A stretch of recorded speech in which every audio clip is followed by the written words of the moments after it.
Hello dear students, welcome back to my channel science hub. I hope आप सब लोग बहुत अच्छे होंगे।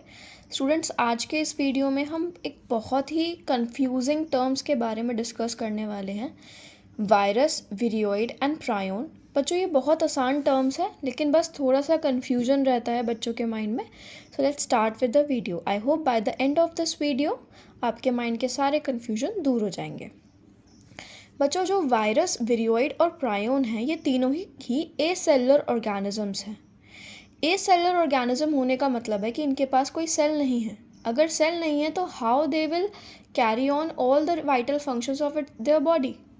उसके लिए उन्हें कोई लिविंग ऑर्गेनिज्म चाहिए होता है, क्योंकि वो तो ए सेलुलर ऑर्गेनिजम्स हैं। इसी वजह से ये भी कहा जाता है कि वायरस जो होता है वो लिंक होता है between a non living and a living organism. ठीक है बच्चों, देखो मैंने यहाँ लिखा है कि virus, viroid and prion are obligate parasite. Obligate parasite कौन होते हैं स्टूडेंट्स? ऐसे ऑर्गेनिज्म जो अपनी लाइफ साइकिल को बिना किसी होस्ट सेल के कंप्लीट ही नहीं कर सकते। अगर उन्हें कोई होस्ट नहीं मिला तो कैसे भी कर लो, वो अपनी लाइफ साइकिल कंप्लीट ही नहीं कर सकते। They are obligate parasite. 3 of them are acellular organisms as they do not have any cell structure to perform all the vital function necessary for life। तो अपने लाइफ के फंक्शन को नहीं perform कर सकते क्योंकि वो एसेलुलर हैं। So what they will do? They will hijack. क्या करेंगे? वो हमारी बॉडी को हाईजैक करेंगे। They hijack host cell body and make products necessary for their survival. Once virus हमारी बॉडी के अंदर एंटर कर गया तो वो क्या करेगा? वो हमारी बॉडी के अंदर होने वाले सारी एक्टिविटीज़ को स्टॉप कर देगा और वो उन एक्टिविटीज़ को एनहेंस करेगा जो कि वायरस के लिए, वायरस के फेवर में है। ठीक है बच्चों, देखो मैंने क्या लिखा है। Virus is a inert crystalline structure outside the cell. जो वायरस होते हैं they are small than bacteria, लेकिन जो विरियोइड होता है बच्चों, विरियोइड जो होता है वो स्मॉल होता है वायरस से। वायरस तो बैक्टीरिया से छोटे होते हैं, ठीक है, और जो विरियोइड होता है वो छोटा होता है वायरस से। जो वायरस होते हैं उनके पास जो जेनेटिक मटेरियल होता है वो एक प्रोटीन कोट के अंदर प्रेजेंट होता है, जिसको हम कैप्सिड बोलते हैं। और वायरस के पास डीएनए भी हो सकता है और आरएनए भी हो सकता है एज देयर जेनेटिक मटेरियल। लेकिन अगर हम बात करें विरियोइड की, विरियोइड के पास कोई भी कैप्सिड प्रेजेंट नहीं होता और इनके पास सिर्फ आरएनए ही होता है as their genetic material. They don't have DNA. कभी भी उनके पास डीएनए प्रेजेंट नहीं होता। They only have RNA.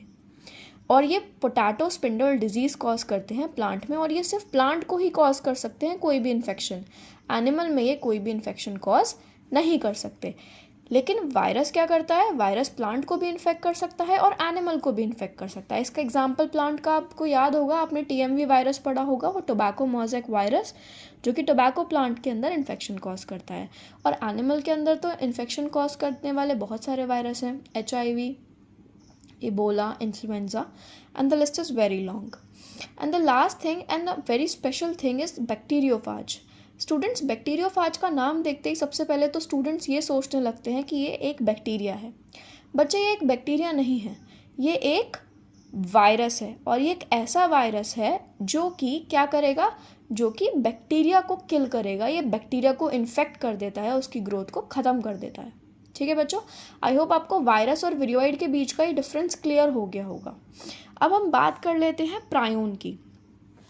जो प्रायोन होते हैं वो P for protein, P for prion. Prion क्या है students? Prion infectious protein particles हैं and they do not have DNA और आरएनए। ये खुद में ही एक ऐसे प्रोटीन पार्टिकल्स हैं जो अगर किसी भी लिविंग ऑर्गेनिज्म की बॉडी में चले जाएं तो वहाँ पर जाने के बाद वो इन्फेक्शन कॉज कर देते हैं।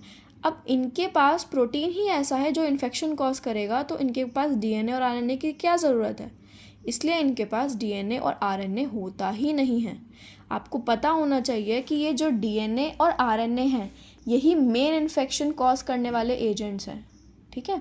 लेकिन प्रायोन के पास जो प्रोटीन है, उसका जो प्रोटीन है वही इन्फेक्शियस है, इसीलिए इनके पास ना तो डीएनए होता है और ना ही आरएनए होता है। ये ह्यूमन बींग्स के अंदर डायरेक्टली डिजीज़ कॉज नहीं कर सकते बच्चों। ये सबसे पहले किसी एनिमल को इन्फेक्ट करते हैं और उस इन्फेक्टेड एनिमल का मीट अगर ह्यूमन बींग्स कंज्यूम कर ले तभी वो हमारी बॉडी में डिजीज़ कॉज करते हैं। जैसे कि BSE नाम की एक डिजीज़ है जिसका नाम है बोवाइन स्पॉन्जिफॉर्म एन्सेफेलाइटिस। इस बीमारी में क्या होता है स्टूडेंट्स, हमारा जो ब्रेन है, हमारे ब्रेन के अंदर कहीं कहीं पर प्रोटीन कोगुलेट होने लगता है, मीन्स प्रोटीन इकट्ठा होने लगता है। अगर मैं प्रायोन के बारे में एक पॉइंट आगे बढ़ के आपको बताऊं तो बेटा जो प्रायोन होते हैं वो बीटा प्रोटीन्स होते हैं, उनका जो प्रोटीन का स्ट्रक्चर होता है वो बीटा प्रोटीन होता है। और हमारी बॉडी में प्रेजेंट जो प्रोटीन होते हैं वो अल्फ़ा प्रोटीन होते हैं। अब जब हमारी बॉडी में प्रायोन आ जाएगा तो दो तरीके के प्रोटीन्स हमारी बॉडी में हो जाएंगे। कौन कौन से? अल्फ़ा और बीटा। इन दो तरीके के प्रोटीन की प्रेजेंस की वजह से प्रोटीन जो है वो हमारे बॉडी के अंदर कोगुलेट होने लगेगा। और जो प्रायोन्स हैं वो बेसिकली न्यूरोलॉजिकल डिजीज़ेस कॉज करते हैं, मीन्स वो हमारे न्यूरॉन्स को इफ़ेक्ट करते हैं, हमारे ब्रेन के अंदर डिजीज़ कॉज करते हैं। ठीक है बच्चों, आई होप आपको ये समझ आया होगा कि what is the difference between virus, viroid and prion. Students, bacteriophage के बारे में मैं आपको एक इंटरेस्टिंग फैक्ट बताती हूँ। आप कभी एक एक्सपेरिमेंट कर कर देखना, आप 2 बॉटल्स लेना, एक बॉटल के अंदर नॉर्मल टैप वाटर फिल करना और एक बॉटल के अंदर जो हॉली रिवर है हमारी गंगा, उसका वाटर फिल करना। आप क्या देखोगे स्टूडेंट्स, आप ये देखोगे कि जब आप उन दोनों बॉटल्स के अंदर पानी फिल कर दो तो आप उन दोनों बॉटल्स को अबाउट फॉर अ वीक और अबाउट फॉर अ मंथ ऐसे ही छोड़ देना।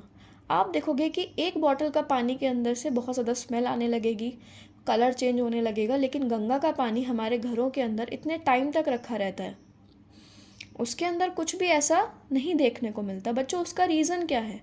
उसका रीज़न ये है कि गंगा का जो पानी है उसके अंदर इन बैक्टीरियोफाज की कंसंट्रेशन बहुत ज़्यादा है।